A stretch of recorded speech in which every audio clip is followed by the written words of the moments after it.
What's up, everybody? Commander Mitchcraft here, coming to you live from the Wasteland. Class is once again in session because after last week's video, after talking about the many ways that we can farm legendary mods, I had several comments and a lot of feedback saying how awesome the raid was in order to get the legendary mods that you want. And quite frankly, I agree. But the Gleaming Depths isn't like any other content that's in Fallout right now. It takes preparation, it takes a certain set of gear, and there is a little bit of a cheese method you have to do if you want to do it without relying on other groups. I have a tried and true method when I want to hit the first stage of the raid and farm as many mods as I can as quickly as I can. We're going to break this video into 3 phases. The initial prep and setup, actually running the raid, and then things that you can do to do it faster and better. Funny enough, in order to actually get this to work, there's only 2 real things that you absolutely have to have. The right power armor and 2 specific perks. This video is not going to be so much a build video as me giving you the pieces that you need and you taking the pieces that you can or want to use and building around them. I will have a build in the comments with some extra cards that I've put together on Nukes Dragons, but it's not something that's going to be usable for every single person. Most of my builds are ghoul-centric, and I know a lot of people haven't dipped their toe into being a ghoul yet. So I made sure to put a few options in just in case. Let's start the prep work for this. The first thing you're going to need to do is get the highest power armor that you can get. At the bare minimum, each piece of power armor needs to have troubleshooters as the first star. By itself, each piece of troubleshooters gives you a bonus 15% damage reduction from any robot. And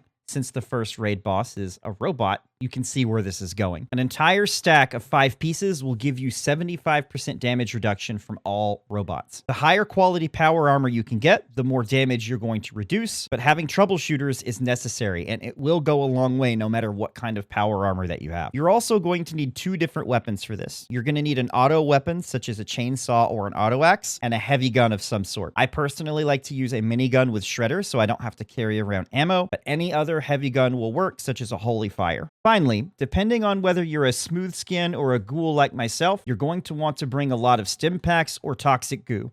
No, really, I mean a lot. No, I mean a lot. You're going to bring a lot more than you think you need, because you will need them. As far as perks go, there are only 2 that you absolutely have to have. Level 4 Bullet Shield in the Endurance Special and Ricochet in the Luck Special. You'll notice that both of these perks have similar effects, a chance to deflect. If this fires, the attack that triggered it is reflected back to the enemy with 100% potency. These 2 perks work in tandem, with Ricochet scaling off of your luck value and Bullet Shield activating anytime that you're firing your heavy gun. And that also means that it works with a minigun with a shredder mod if you don't have ammunition. Putting all of this together, we want to put together a build that focuses on strength for melee damage, luck to up the chance of Ricochet going off, and endurance for survivability. I'll start with perks that I think are more required than others, but later on in the video, I do have other options once you've started the process to make your life a little easier. In the Strength Special, I like to slot at least the first 2 levels max rank of Slugger and Expert Slugger. I also like to add Incisor in order to get that extra armor piercing, which is going to be invaluable for fighting the boss. Finally, I put a few points into Barbarian and Strong Back in order to get just a little bit more damage resistance and some extra carry weight. The carry weight's not necessary, but after the 3rd or 4th time of having to interrupt your raid in order to drop all the junk it gives you, the extra carry weight does become useful. For Perception, the only necessary perk that I have is Refractor, which adds a little bit of extra energy resistance. Again, not all of the damage is going to be energy damage, but every little bit that we can shave off helps. In the Endurance perk, other than the 4-star Bullet Shield, I also like to slot in Ironclad just to give yourself that little extra bit of armor. And if you're wearing a full matching set, that goes up even higher. For Charisma, we're slotting in Tenderizer in order to be able to do just a little bit of extra damage, and Lone Wanderer. Normally, I would have someone slot group-centric perks, but since you're soloing this fight, it makes sense to take perks that help you when you're alone. In the Intelligence category, take Stable Tools in order to make sure that your auto axe isn't breaking quite as fast. And believe me, it will break, so make sure you bring lots of repair kits. In the Agility perk, we want to put Action Boy and Adrenaline to make sure that we're getting that extra damage and extra AP regeneration. Finally, in the Luck Special, this is where the majority majority of our other perks are going to come from. Other than Ricochet, I'm slotting Junk Shield in order to be able to have just a little bit of extra damage resistance, and Faulty Spots in order to up our weak point damage. HP is going to be critical here, so I'm slotting as max of a level as I have of Battle Genes in order to make sure that I'm gaining HP back passively. As we've said before, Bloody Mess is an essential perk no matter what your build for that extra damage output, and Luck of the Draw goes along with Stable Tools to help keep your weapon in tip-top shape so it doesn't break mid-fight. Finally, if you're running mutations, you can run Class Freak in order to suppress the negative parts of those mutations. Okay,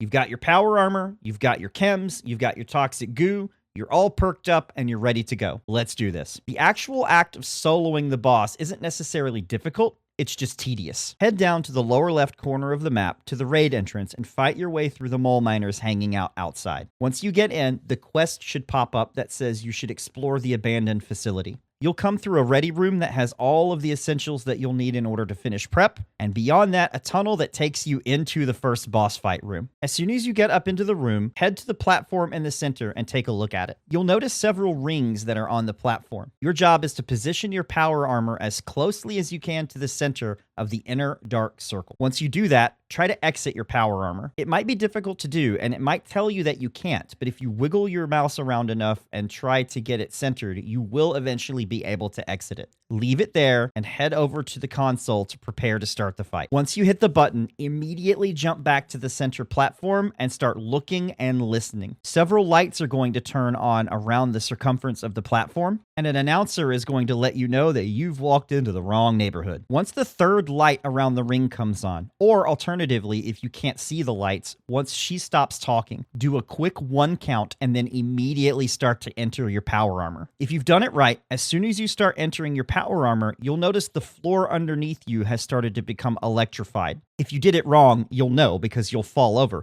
But if you did it right, you'll actually be standing in your power armor over the electrified floor and not getting hurt. The boss will start to come up from the pit below you. Stay there and try to keep your gun as centered on the boss as you can. Once the boss platform has stopped moving, immediately start spinning your heavy weapon and let the fight begin. It's going to happen quick and it's going to be chaotic. So let me tell you what's going on. You're going to be firing your minigun, which along with Ricochet is going to be allowing the deflect chance to go up. The boss is going to be hitting you with everything that it's got. Keep your health up and keep your stim packs moving. You will probably use anywhere from 10 to 50 or more stim packs or toxic goo as the fight goes along. As you're doing this, you should start to see the enemy's shield, the top HP bar, start to go down in big chunks. That means that it's working. All of the damage that the enemy is hitting you with is being reflected back into its shield. Keep this up until the shield gets down to about a centimeter left on the HP bar. Once that's done, you should still have about 6 seconds for the deflection on your heavy gun to keep proccing,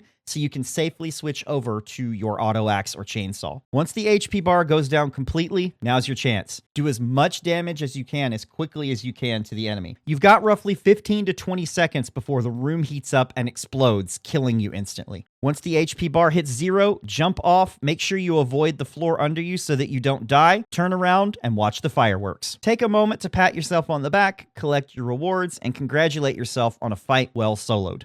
But this is just the first of many, and we want to get back into the instance as fast as we can. Open up your Pip-Boy, go to the quest that says the Gleaming Depths, and reject it. It will immediately kick you out of the instance, back to the overworld map next to the raid, and you can start all over again. And that's it. Your job here is very simple. Stay alive, keep the deflections coming, and make sure you melee the boss down at the end. Once you've gotten a good feel for the power armor position and the timing for making sure that you stayed healed, it's time to start looking into ways to optimize your build in order to do it faster. Let's take another look at our power armor. As you go through the raid, you're going to be collecting pieces of Vulcan power armor. This is the raid drop. It's very powerful and much stronger than anything else that you can get. Some of them may even come with 1, 2, 3, or even 4-star mods, and it's always worth seeing if something that you have is an upgrade to what you're currently wearing. As far as those legendary mods are concerned, you want to keep troubleshooters as your 1-star in order to keep your damage down from the robot. For the 2nd star, consider running something like Powered in order to get your AP regeneration up, or Hardy, which will reduce explosion damage by 7%. You've got a couple of options for your 3rd star. If you want to take less damage, use Sentinels, which lowers received damage as long as you stay still.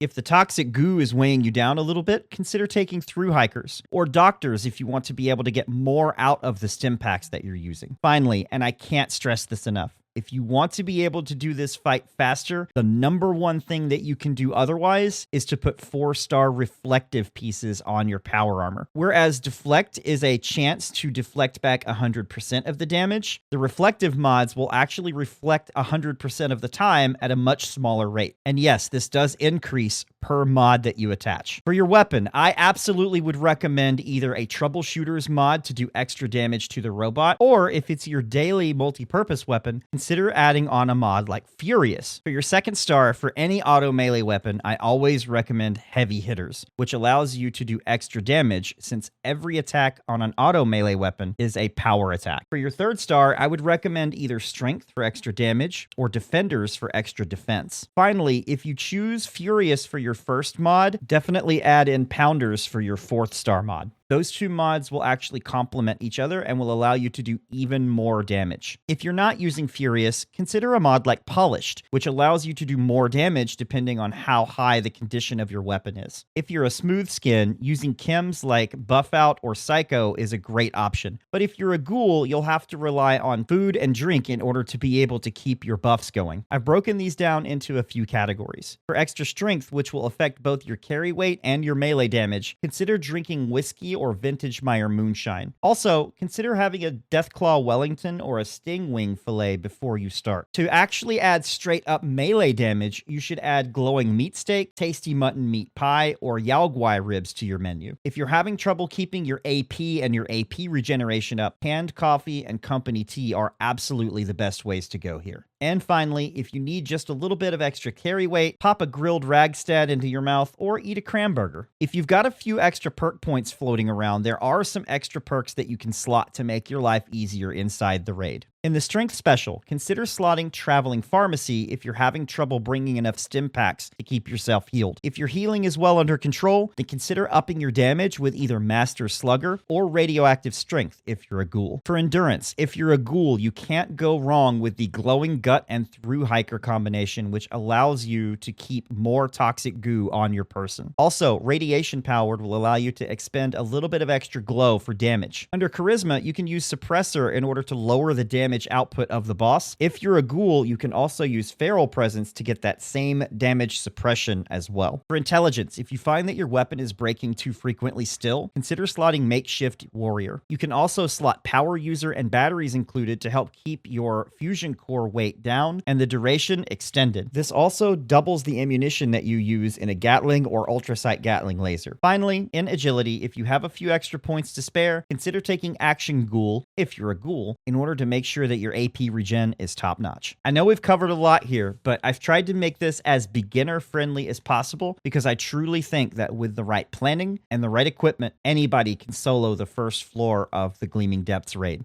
It is by far the quickest way to get legendary weapons and straight up mods in Fallout 76. Plus, as of the recording of this video, it is the only place to be able to get 4-star mods. From now until the end of the season, and probably beyond, if you want to catch us raiding this solo, definitely swing by our Twitch stream. We stream on Tuesday and Wednesday nights, and chances are you'll see us in action if you want to see this build working its magic. Otherwise, if you like this video and you've gotten a lot out of it, consider subscribing, liking the video, and make sure you ring the bell. We do build videos every Friday on this channel, and I'm always looking for the next fun weapon to do a build around. I hope you've learned something from this. Everybody take care. Class is dismissed, and I will see you out in the wasteland.